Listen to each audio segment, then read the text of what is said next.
Perkenalkan, kami dari anggota kelompok yaitu Meliana Wibowo, Rebecca Prisli Stefani Haryanja, dan Sopianto. Di sini kami akan menjelaskan materi dari mata kuliah komunikasi data. Yang pertama yaitu media komunikasi data. Komunikasi data adalah proses pengiriman dan penerimaan data atau informasi dari dua atau lebih device, yaitu seperti dari komputer, laptop, atau alat komunikasi lainnya yang terhubung dalam sebuah jaringan, baik lokal maupun luas seperti internet. Nah, ada unsur komunikasi data, yang mana itu adalah sumber data, media komunikasi data, dan penerima data. Yang pertama, kita harus memperhatikan 7 hal penting, yaitu media transmisi, kapasitas channel transmisi, tipe channel transmisi, kode transmisi, mode transmisi, protokol sistem, dan penanganan kesalahan transmisi. Nah, kita akan langsung masuk yang pertama, yaitu media transmisi. Yang mana ini adalah menentukan kualitas dan kecepatan transmisi. Contohnya bisa berbentuk kabel UTP atau STP, kemudian bisa berbentuk gelombang elektromagnetik. Contohnya yaitu satelit system. Nah, yang kedua yaitu kapasitas channel transmisi. Bisa juga disebut dengan bandwidth, adalah ukuran kecepatan transmisi yang dituliskan dalam satuan bps. Ada 3 kategori. Yang pertama adalah narrow band channel, yang mana yaitu 50 sampai dengan 300 bps. Kemudian voice band channel, yang mana itu 300 sampai dengan 500 bps, dan wide band channel, yaitu bandwidth tinggi 500 sampai dengan 1 juta bps. Nah, dan yang ketiga yaitu ada tipe channel transmisi. Nah, ada 3 tipe. Yang pertama one way transmission, yang mana di sini data hanya arah. Contohnya bisa siaran radio, televisi, dan sebagainya. Kemudian either way transmission, yang mana ini bisa 2 arah secara bergantian. Contohnya telegram, fax, email. Kemudian yang ketiga yaitu both way transmission, yaitu transmisi data bisa 2 arah secara langsung. Contohnya komunikasi lewat telepon. Nah, yang keempat yaitu ada kode transmisi, yang mana komunikasi data dilakukan dalam bentuk kode bilangan biner. Nah, di sini bisa dilihat ada 4 kodifikasi karakter. Yang pertama baudot kode, kemudian SBCDIC, kemudian EBCDIC, dan ASCII. Bisa dilihat penjelasannya pada PPT. Nah, yang kelima yaitu mode transmisi, yaitu cara pengiriman data dari satu piranti ke piranti lain. Mode transmisi dapat berbentuk paralel dan dapat pula berbentuk seri. Nah, di sini ada mode serial transmission, dapat berbentuk synchronous transmission, atau asynchronous transmission.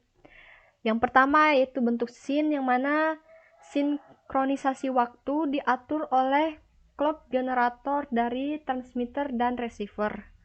Kemudian ada asynchronous transmission, yaitu tidak perlu adanya sinkronisasi waktu. Kemudian tiap karakter yang ditransmisikan diawali dengan start bit 0 dan diakhiri dengan stop bit 1, sehingga transmisi data secara keseluruhan lebih aman. Yang keenam yaitu ada protokol sistem. Agar kompatibel antara transmitter dengan receiver dalam proses komunikasi data, maka diatur oleh protokol sistem, yaitu software yang mengatur kesamaan antara transmitter dan receiver dalam hal kecepatan transmisi, format data, dan tipe transmisi, kemudian kode transmisi, dan lain-lain yang diatur dalam OSI layer. Nah, pengaturan transmisi data oleh OSI layer bertujuan untuk mengurangi atau menghilangkan kompleksitas pada proses komunikasi data. Nah, untuk mode Open System Interconnection diciptakan oleh ISO yang menyediakan kerangka logika terstruktur bagaimana proses komunikasi data berinteraksi melalui jaringan. Dan yang ketujuh pada media komunikasi data yaitu penanganan kesalahan transmisi. Nah, di sini ada 3 penanganan kesalahan. Yang pertama yaitu ekoteknik. Nah, tapi sebelumnya kesalahan transmisi itu terjadi karena ada data yang rusak ya, atau adanya gangguan dari noise. Nah, yang pertama tadi adalah ekoteknik. Di sini dapat dilihat yaitu salah satunya adalah jika paket data ditransmisikan oleh transmitter dibandingkan dengan paket data yang ditransmisikan balik oleh receiver ke transmitter. Kemudian jika paket data yang ditransmisikan sama dengan yang diterima kembali, berarti tidak ada kesalahan. Dan jika paket data yang ditransmisikan tidak sama dengan yang diterima kembali, maka paket data akan ditransmisi ulang.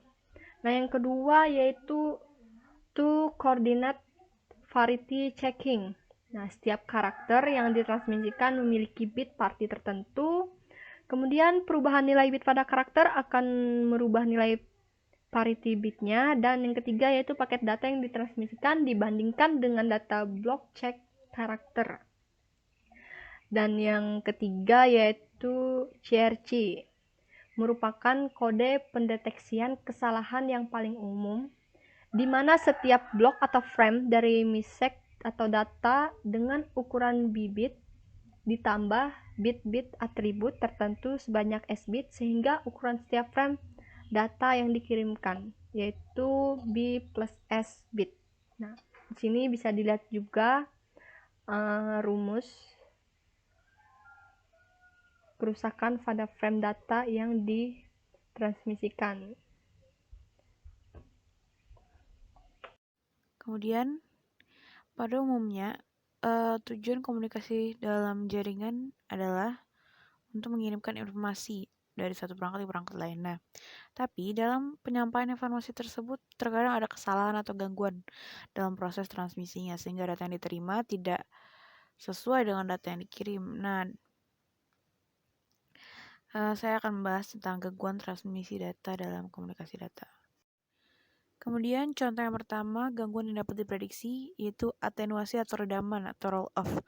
Adalah peristiwa di mana sinyal mengalami pelemahan selama melewati kabel atau kawat. Hal ini dikarenakan gelombang sinyal berubah bentuk selama mengalir melalui kawat. Atenuasi dapat dipengaruhi oleh fungsi dan panjang kabel. Cara menanganinya diperlakukan sebuah alat penguat sinyal seperti repeater atau amplifier.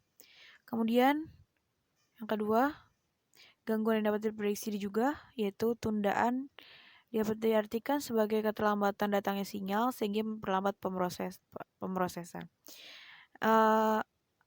Cara menangani atau mengatasinya yaitu yang pertama mengantisipasi dan meminimalisir segala gangguan dari luar, menaikkan SNR atau signal to noise ratio, yang ketiga menjauhkan media transmisi dari medan listrik dan menggunakan kabel terisolasi.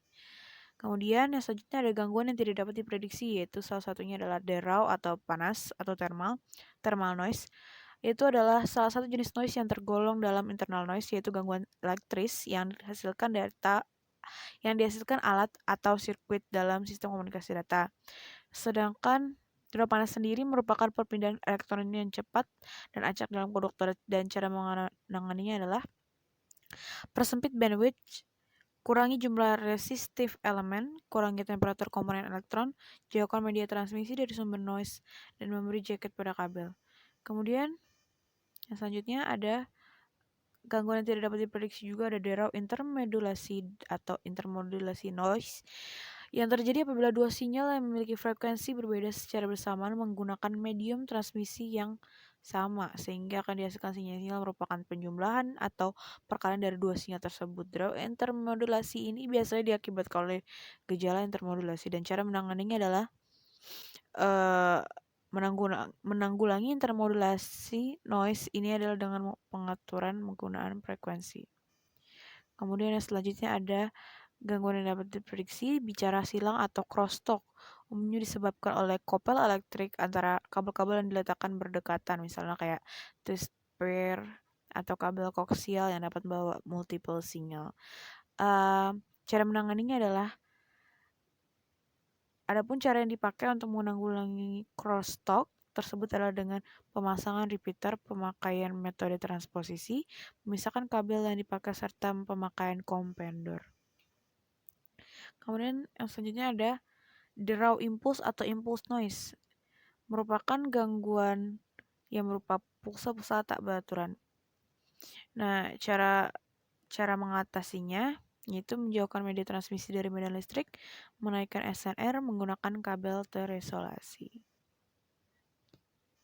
Gangguan yang tidak dapat diprediksi.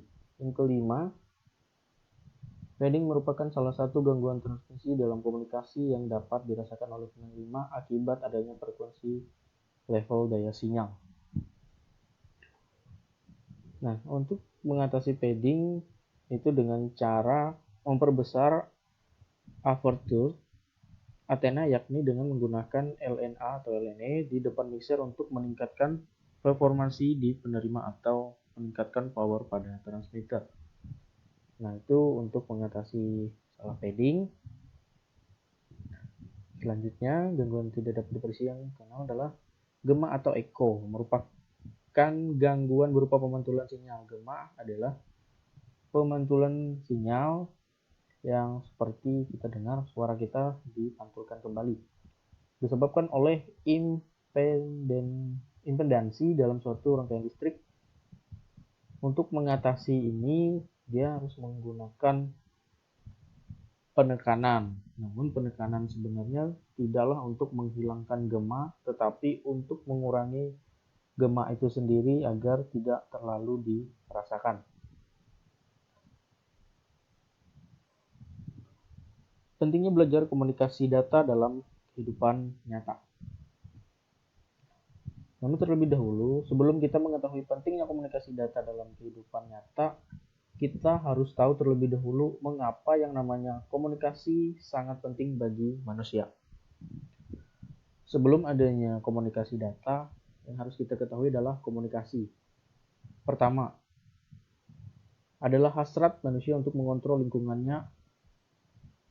Melalui komunikasi, manusia dapat mengetahui peluang yang ada untuk dimanfaatkan, dipelihara, dan menghindar pada hal-hal yang mengancam alam sekitarnya. Berarti yang pertama adalah untuk mengontrol. Yang kedua adalah upaya manusia untuk dapat beradaptasi dengan lingkungannya. Proses kelanjutan suatu masyarakat sesungguhnya tergantung bagaimana masyarakat itu bisa beradaptasi dengan lingkungannya. Nah, berarti yang kedua adalah agar dapat beradaptasi. Yang ketiga adalah upaya untuk melakukan transformasi warisan sosialisasi. Suatu masyarakat yang ingin mempertahankan keberadaannya, maka anggota masyarakat dituntut untuk melakukan pertukaran nilai, perilaku, dan peranan. Nah, berarti yang ketiga adalah upaya untuk melakukan transformasi. Nah, jadi jelas kenapa komunikasi sangat penting bagi manusia. Oke, selanjutnya setelah kita mengetahui pentingnya komunikasi bagi manusia, maka kemudian manusia melakukan berbagai hal untuk perkembangan komunikasi tersebut melalui berbagai media dan sarana, sehingga setiap pesan dan data yang ingin dikomunikasikan bisa tersampaikan dengan tepat dan benar. Karena manusia merasa komunikasi itu sangat penting bagi kehidupannya, namun seiring dengan perkembangannya waktu dan pola pikir, banyak sekali hal-hal menjadi kebutuhan manusia, dan untuk mengkomunikasikan hal tersebut, maka manusia melakukan perkembangan sehingga masih dapat berkomunikasi dalam bentuk data. Makanya adanya komunikasi data adalah perkembangan dari komunikasi atau interaksi manusia pada hari-harinya. Karena kebutuhan manusia meningkat, jadi diperlukannya komunikasi data untuk menyampaikan pesan atau data tersebut. Contoh pengkomunikasiannya melalui media dan sarana. Kenapa ada pengkomunikasiannya melalui media dan sarana?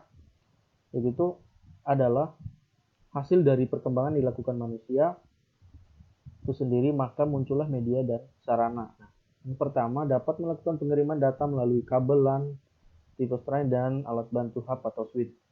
Ini adalah media yang digunakan manusia untuk melakukan komunikasi. Nah, di dalam komunikasinya manusia mengirimkan atau berbagi data melalui media atau sarana itu seperti kabelan dan alat bantu hub atau switch. Jadi komunikasi dapat tersampaikan dan data yang dikomunikasikan dapat diterima atau dikirim dengan tepat. Contoh penyampaian pesan dan data yang ditujukan secara tepat. Nah, maksudnya pesan dan data yang ditujukan secara tepat adalah bagaimana suatu pesan itu terdapat rahasia atau tidak. Pada zaman dulu, manusia melakukan pengiriman pesan yang sangat rahasia atau pesan penting sehingga tidak dapat diketahui orang lain. Nah, caranya adalah dengan mempelajari stekanografi. Stekanografi sendiri adalah merupakan ilmu penerapan dari perkembangan dari masa lalu yang menggunakan media komunikasi atau pengiriman pesan secara rahasia, namun diterapkan pada masa sekarang untuk digunakan pada alat elektronik komunikasi yaitu seperti komputer. Jadi pesan dapat berupa pesan rahasia ataupun tidak itu sangat ditentukan melalui komunikasi datanya bagaimana dengan cara mempelajari stekanografi untuk melakukannya. Oke, setelah kita melihat betapa pentingnya komunikasi bagi manusia dan bagaimana komunikasi data itu dilakukan, sini ada beberapa contoh untuk komunikasi data yang sering kita lakukan dalam kehidupan nyata atau sehari-hari. Nah, kenapa? Maka di sini terjawab pentingnya belajar komunikasi data dalam kehidupan nyata atau kehidupan sehari-hari. Di sini saya berikan beberapa contoh untuk hal tersebut. Contohnya ATM. Dengan ATM atau Automated Teller Machine atau yang dalam bahasa Indonesia disebut dengan anjungan tunai mandiri adalah sebuah alat telekomunikasi yang memungkinkan nasabah bank untuk melakukan transaksi keuangan seperti penarikan tunai, transfer, deposit, pembelian, atau pembayaran, atau sekedar hanya untuk mengetahui informasi saldo setiap saat tanpa perlu berinteraksi langsung dengan pegawai bank. Seperti ATM ini. Ini adalah komunikasi data kita dengan sistem perbankan kita atau perbankan kita untuk keuangan kita tanpa harus kita setiap hari berkomunikasi langsung atau bertemu langsung dengan pegawai banknya atau ke kantor bank tersebut. Melalui ATM kita sudah bisa melakukan komunikasi data kita untuk mencari informasi dan data yang ingin kita ketahui seputar keuangan perbankan kita. Yang kedua, surat elektronik atau mail elektronik. Ini merupakan contoh komunikasi digital. Surat elektronik atau electronic mail. Electronic mail atau surat elektronik adalah mekanisme digital yang digunakan untuk saling bertukar pesan melalui internet atau intranet. Pesan-pesan yang dikirim dan diterima melalui surat elektronik biasanya di-encode melalui bentuk teks ASCII. Selain teks, kita juga dapat mengirim dan menerima pesan dalam bentuk gambar atau suara. Nah, surat elektronik untuk komunikasi kita dengan sesama masyarakat atau kehidupan bermasyarakat, kita tidak cuma hanya berkomunikasi atau berbagi pesan dalam berbentuk teks. Pesan kita sampaikan bisa berbentuk gambar ataupun suara, contohnya pada telepon genggam yang kita gunakan pada saat ini. Yang ketiga, faksimile dan faksimile. Faksimile atau fax adalah salah satu peralatan teknologi informasi dan komunikasi. Fax adalah transmisi dokumen atau gambar dari suatu tempat ke tempat yang lain yang dilakukan secara elektronik. Dokumen yang dikirimkan dipindai terlebih dahulu dan kemudian dikirimkan melalui jaringan telepon atau internet. Di era digital sekarang, kehadiran internet sebagai media komunikasi telah mengurangi penggunaan fax di dunia bisnis. Faksimile atau fax itu sendiri digunakan masih banyak dalam kehidupan berbisnis, namun karena lebih efisien dan tepat guna, internet menjadi media komunikasi yang sangat populer dan dipakai untuk kehidupan bermasyarakat. Untuk gunanya adalah mengkomunikasikan data kita dengan sekitar kita atau lingkungan kita. Yang keempat, telepon genggam atau handphone. Di sini kita sudah mengetahui telepon genggam atau handphone, bahkan sekarang kita kenal dengan smartphone. Ini adalah media komunikasi modern yang dimana memiliki beberapa fitur selain seperti penambahan web, aplikasi permainan, kamera, pemutar video, Bluetooth, dan sistem navigasi. Komunikasi yang dilakukan melalui telepon genggam umumnya menggunakan gelombang radio. Alat komunikasi satu ini sangatlah populer karena kita dapat berkomunikasi atau berinteraksi dengan sesama kita meskipun berbeda tempat ataupun lokasi. Jadi komunikasi kita antar sesama tetap bisa dilakukan. Kelima, internet. Menurut KKBI, internet atau interconnected network adalah jaringan komunikasi elektronik yang menghubungkan jaringan komputer dan fasilitas komputer yang terorganisasi di seluruh dunia melalui telepon ataupun satelit. Nah, ini adalah media dan juga sarana yang kita gunakan untuk berkomunikasi. Nah, dengan internet kita bisa melakukan komunikasi, dan di dalam komunikasi, data-data ataupun pesan yang ingin kita sampaikan dapat dikirim atau diterima dengan secara tepat guna dan benar.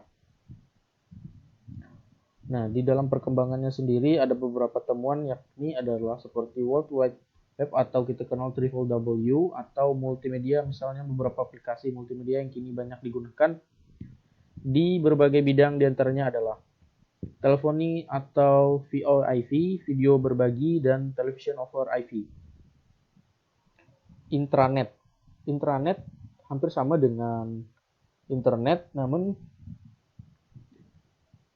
intranet ada perbedaannya adalah di mana dia lebih akses informasinya dalam lingkup bisnis atau organisasi ditandai dengan ada internet. Nah, dia tetap menggunakan internet, tapi untuk pengaksesan informasi menggunakan intranet. Nah, jaringannya privat yang hanya dapat diakses oleh suatu staf atau karyawan suatu organisasi. Jadi, intranet itu tersendiri adalah media yang digunakan di dalam bisnis yang hanya bisa diakses terbatas tapi tetap menggunakan jaringan internet, dan di media ini tidak harus sampai ke luar dari lingkup organisasi yang ditandai. Yang ketujuh, extranet atau Ethernet. Ethernet adalah bentuk akronim dari Extended Internet atau intranet, atau bagian dari intranet perusahaan di mana penggunanya diperluas ke pengguna di luar perusahaan. Media komunikasi yang ini digunakan di bagian perusahaan atau organisasi bisnis, namun sekarang dia bisa digunakan di luar perusahaan, dan untuk jaringannya privat terkontrol yang menggunakan teknologi internet dan sistem telekomunikasi publik yang memungkinkan adanya akses ke layanan atau informasi yang dibutuhkan bagi pihak yang berwenang tanpa harus memberikan akses ke seluruh jaringan organisasi. Ini adalah jaringan yang digunakan juga dalam organisasi bisnis ataupun perusahaan, namun juga terkontrol dengan privat terkontrolnya, jadi secara rahasia namun terkontrol. Yang kedelapan, remote control. Seperti kita ketahui, remote control digunakan untuk transmisi data dengan memanfaatkan sinar inframerah di dalam lingkup yang lebih kecil. Contoh di sini, remote digunakan untuk menyalakan televisi, menjalankan pendingin udara, memutar DVD player, atau menghubungkan mouse nirkabel ke komputer. Maksudnya remote ini adalah untuk menjalankan peralatan elektronik tanpa menggunakan kabel dengan cara memanfaatkan sinar inframerah dari jarak yang dekat atau jarak yang sesuai jangkauan. Itu dia beberapa contoh yang digunakan dalam kehidupan sehari-hari untuk komunikasi data di dalam kehidupan nyata atau sehari-hari. Itu ada 8 contoh. Nah, kenapa demikian? Saya dapat kesimpulan atau menyimpulkan apa pentingnya belajar komunikasi data dalam kehidupan nyata. Simpulannya adalah komunikasi data adalah komunikasi yang kita lakukan dengan menggunakan media atau sarana yang dimana penerapannya menggunakan perkembangan teknologi pada saat ini, di mana hal yang ingin kita komunikasikan yang di dalamnya berupa data atau pesan dapat tersampaikan secara tepat guna dan benar. Itu kesimpulannya, kenapa pentingnya belajar komunikasi data dalam kehidupan nyata. Sekian presentasi dari kelompok kami. Saya ucapkan terima kasih. Saya sendiri Sofianto, teman saya Rebecca dan juga Meliana. Sekali lagi kami ucapkan terima kasih dan sampai jumpa.